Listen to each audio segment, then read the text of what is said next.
एक बार एक शक्तिशाली राजा घने वन में शिकार खेल रहा था। अचानक आकाश में बादल छा गए और मूसलाधार वर्षा होने लगी। सूर्य अस्त हो गया और धीरे धीरे अंधेरा छाने लगा। अंधेरे में राजा अपने महल का सारा रास्ता भूल गया और सिपाहियों से अलग हो गया। भूख प्यास और थकावट से व्याकुल राजा जंगल के किनारे एक टिल्ले पर बैठ गया। थोड़ी देर बाद उसने वहां 3 बालकों को देखा। तीनों बालक अच्छे मित्र थे। वे गांव की ओर जा रहे थे। सुनो बच्चों, जरा यहाँ आओ, राजा ने उन्हें बुलाया। बालक जब वहां पहुंचे तो राजा ने उनसे पूछा, क्या कहीं से थोड़ा भोजन और जल मिलेगा? मैं बहुत प्यासा हूँ और भूख भी लगी है। बालकों ने उत्तर दिया, अवश्य, हम घर जा करके अभी कुछ लेके आते हैं। वे गांव की ओर भागे और तुरंत जल और भोजन लेके आए। राजा बच्चों के उत्साह और प्रेम को देखकर बहुत प्रसन्न हुआ। राजा बोले, प्यारे बच्चों, तुम लोग जीवन में क्या करना चाहते हो? मैं तुम सबकी सहायता करना चाहता हूँ। कुछ देर सोचने के बाद एक बालक बोला, मुझे धन चाहिए।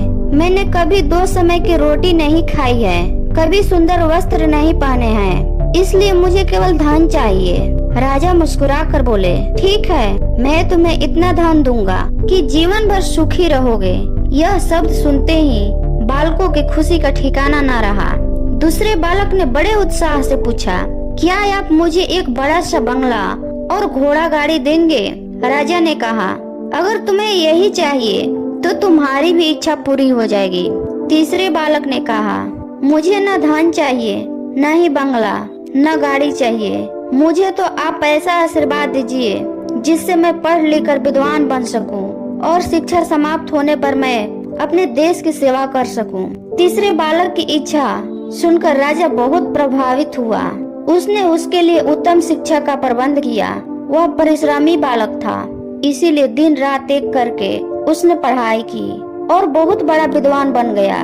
और समय आने पर राजा ने उसे अपने राज्य में मंत्री पद पर नियुक्त कर लिया। एक दिन अचानक राजा को वर्षों पहले घटी उस घटना की याद आई। उन्होंने मंत्री से कहा, वर्षों पहले तुम्हारे साथ जो 2 और बालक थे, अब उनका क्या हालचाल है? मैं चाहता हूँ कि एक बार फिर मैं एक साथ तुम तीनों से मिलूं। अतः कल अपने उन दोनों मित्रों को भोजन पर आमंत्रित कर लो। मंत्री ने दोनों को संदेशा भिजवा दिया और अगले दिन सभी एक साथ राजा के सामने उपस्थित हो गए। आज तुम तीनों को एक बार फिर साथ देखकर मैं बहुत प्रसन्न हूँ। इनके बारे में तो मैं जानता हूँ, पर तुम दोनों अपने बारे में बताओ। राजा ने मंत्री के कंधे पर हाथ रखते हुए कहा।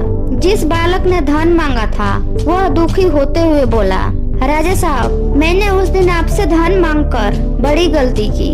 इतना सारा धन पाकर मैं आलसी बन गया और बहुत सारा धन बेकार की चीजों में खर्च कर दिया।